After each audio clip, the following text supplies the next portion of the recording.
Hi, this is Dr. Darren O'Brien with your CDOCS tip of the day. For this tip, I want to talk about platelet rich fiber.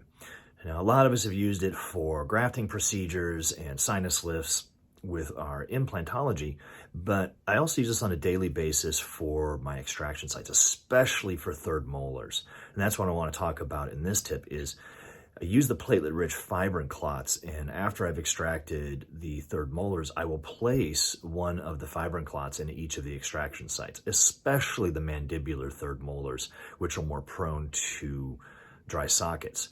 So after I've placed the platelet-rich fibrin in the extraction site, I'll go ahead and try to get as much primary closure as humanly possible.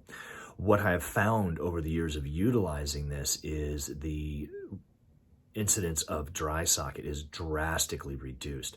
The healing is that much faster, and postoperative discomfort for the patient is greatly reduced as well.